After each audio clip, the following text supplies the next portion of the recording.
What is up, Christine crew, and welcome back to another DIY crafting video. And in today's video, I was not going to start this channel off without giving you all the basics that you all need to start DIYing and crafting and doing your own business. So if that's something that you're interested in, make sure you guys stay tuned. So let's get into it, okay? All right, guys, so step one, I want you all to figure out what type of craft you want to go into. When I talk about crafts, I'm not just talking about paper crafts, girl.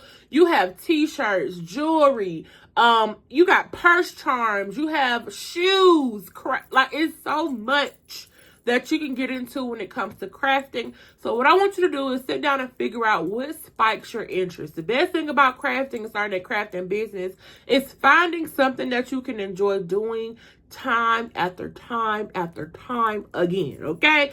For me personally, my first craft that I went into was making jewelry. I'm a jewelry girl through and through. I love me a good piece of jewelry. So I don't mind making jewelry time and time and time again. Now, let me give you an example. I started blinging Crocs probably back in 2020-ish. I did about 2 pairs, y'all. And it was not for your girl, okay? It was cool, but it was not something I feel like I could do over and over again. So that's my first tip. Figure out what craft you wouldn't mind doing over and over again. Let's get into tip 2. All right, girl, so tip 2.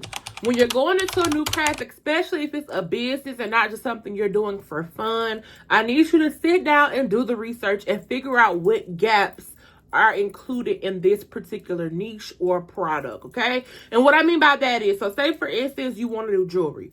We know a big gap in the jewelry community is having all size inclusive jewelry. What that means is large sizes for rings, large sizes for bracelets, necklaces, and etc. So you know most plus size women may need a little extender on their jewelry. Most typical jewelry do not have an extender, or typical size or length jewelry stops at about a 16 or 18, which is probably a choker on a larger woman, okay? So those are gaps that your jewelry can target it to help you build the demographic of customers and consumers that you're looking for. So I want you all to do research and figure out what gaps, because every industry has a gap, sis. Figure out what gaps you want to target and what problem are you going to solve in order to build your clientele and build your business, okay? So that is step 2. Let's get into step 3. All right, girl. So step 3, we cannot start a business without supplies. We cannot do our DIY projects without supplies. So I need you to secure you some supplies. My favorite websites that are my go-to would be AliExpress, Shein, and Temu. Now, Shein and Temu may be a little off the charts for some of the girls. But listen, especially if you're trying to get into jewelry making, if you're trying to do purse charms, if you need something that's super affordable just for you all, just to start out, seeing and testing the waters, I need you to go the affordable route. A lot of people like to go out on Alibaba, place these big old humongous wholesale orders, and they spend hundreds and sometimes thousands on inventory, and you cannot move it, okay? Because you have not marketed properly. You have not mastered that particular craft. So when you are first starting, my biggest suggestion is, girl, go to AliExpress. I'm an AliExpress girl. Do you hear me? I shop at AliExpress for my personal stuff. I shop at AliExpress for my business stuff.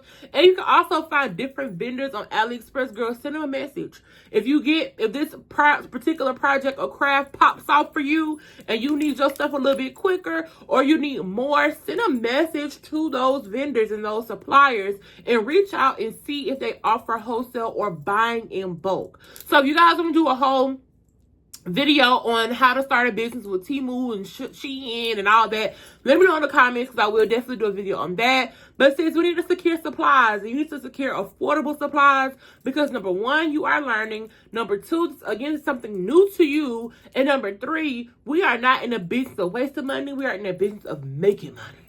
Okay? Let's get into that last step. All right, girl. So step 4.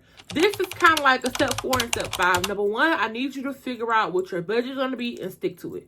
Regardless if you're doing a DIY project just for yourself, or if you're looking to start your own crafting business or start jewelry, purse charms, Crocs, I need you to set budget. Okay? Because one thing about me, I'm an impulse shopper. I could do something one time and be like, hey, I'm going to sell this. I'm going to do this.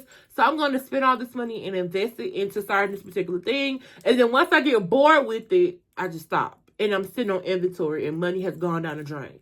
So I want you all to set a budget. It could be $100, $200, $50, $25, however much. Since I need you to set a budget and stick to it, okay?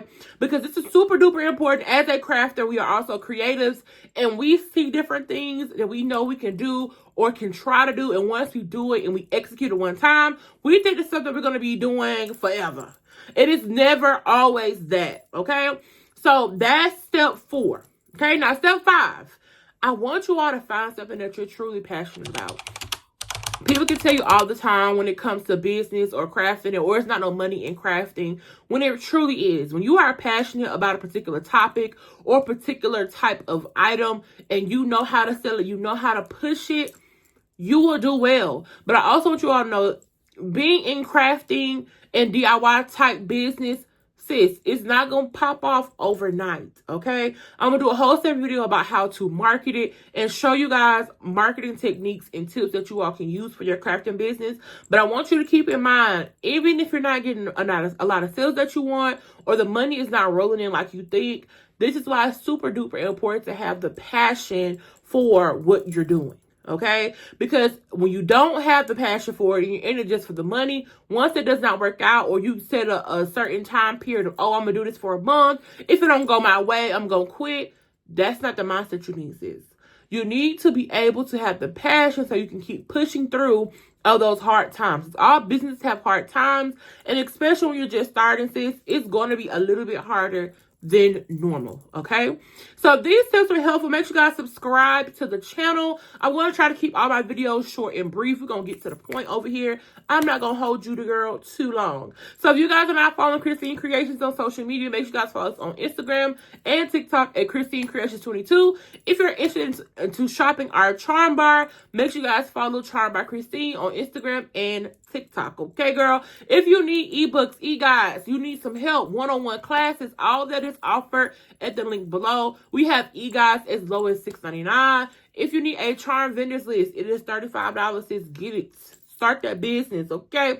But I hope you guys enjoyed this video. I hope this video helped you figure out what you need to do to start your own craft business. And if you guys have any questions or concerns, make sure you guys drop them down in the question bar or in the comments below. And I will see you guys in the next video, because it will be another one. Bye.